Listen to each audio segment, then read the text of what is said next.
जम्मू कश्मीर, द्रास और लेह लद्दाख तक बहुत आसानी से सफ़र कर पाते हैं, आते हैं, घूमते हैं और इस जो दुनिया की एक जन्नत कहा जाता है, धरती का जन्नत कश्मीर, उसका लुत्फ़ उठाते हैं। लेकिन ये बहुत आसान नहीं रहा है, इसके पीछे सैकड़ों कुर्बानियाँ हैं और उन कुर्बानियों में से एक कुर्बानी का जो ये मेमोरियल है, कारगिल बाग मेमोरियल, मैं वहाँ पर मौजूद हूँ। ये मेमोरियल जो है वो द्रास में बनाया गया है भारतीय सेना के उन जाबाज शहीदों की याद में जिन्होंने कारगिल युद्ध में अपना सर्वस्व न्यौछावर कर दिया देश के लिए। और करीब 150 किलोमीटर जो पाकिस्तानियों ने कब्जा कर लिया था, चाहे वो द्रास सेक्टर हो, चाहे कारगिल सेक्टर हो, चाहे सियाचिन का सब सेक्टर हो, और वहाँ पर जो पाकिस्तान के जवानों ने और उनके लड़ाकों ने आकर के कब्जा कर लिया था। और जो कारगिल युद्ध जिसको कहते हैं, जो कि 84 दिन तक चला था, 84 डेज तक,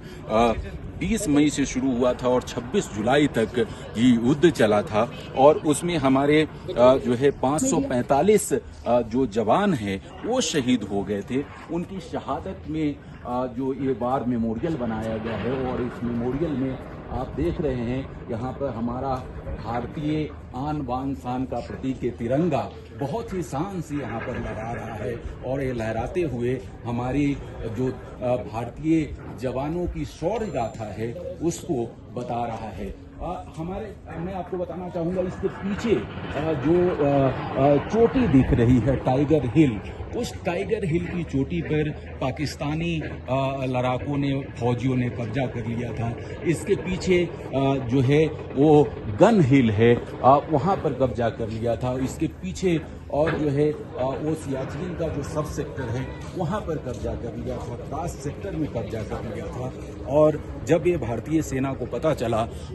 चूंकि इसके पीछे भी एक कहानी है, भारत और पाकिस्तान के बीच में एक शिमला समझौता है जिसके तहत होता ये है कि जब बहुत ज़्यादा ठंड का समय होता है, विशेष तौर पर नवंबर से लेकर के फरवरी के बीच में, यहाँ जब टेम्परेचर -50-60 डिग्री तक चला जाता है, तो शिमला समझौते के तहत दोनों पाकिस्तान के जवान और भारतीय सेना के जवान नीचे आ जाते हैं, पहाड़ी से करीब 17,000 फीट की ऊंचाई से नीचे आ जाते हैं, क्योंकि वहाँ पर सरवाइव करना बहुत कठिन हो जाता है। लेकिन 1999 में पाकिस्तानी जो सेना है उसने इसका उल्लंघन किया, उल्लंघन करके इन तमाम जो चोटियां हैं उस पर कब्जा कर लिया। और उसके पीछे मूल मकसद जो था, वो मकसद ये था कि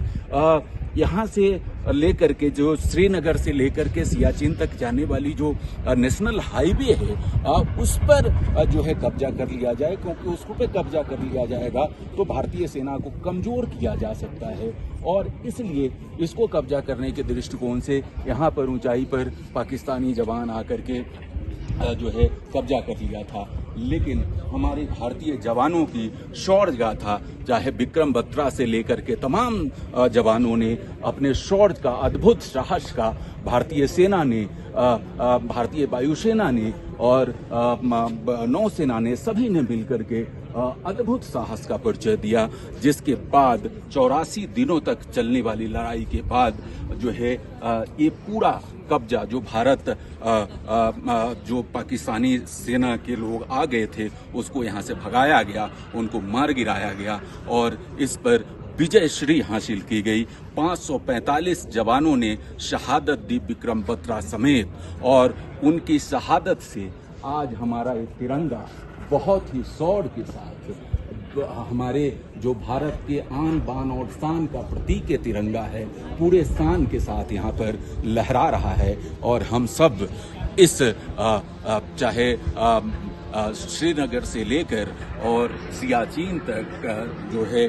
लेह लद्दाख तक, और इसकी खूबसूरत वादियों का आनंद लेते हैं। बहुत ही स्वतंत्रता के साथ यहाँ पर आते हैं, घूमते हैं और अपने ये वादियों का, जो जिसको कहा जाता है कि जो है दुनिया का जन्नत है, धरती का जन्नत है, इस धरती के जन्नत का आनंद हम इसलिए ले पाते हैं क्योंकि हमारे जवानों ने अपनी शहादत से, अपने शौर्य से और अपनी शौर्य गाथा से हमारी सीमा की रक्षा की है, हमारी धरती की रक्षा की है। और इसीलिए ये जो है वार मेमोरियल कश्मीर का, जहां पर ये तिरंगा बहुत ही शान से लहरा रहा है। द्रास के वॉर मेमोरियल से मैं संजय शेखर, एडिटर जी, न्यूज के लिए।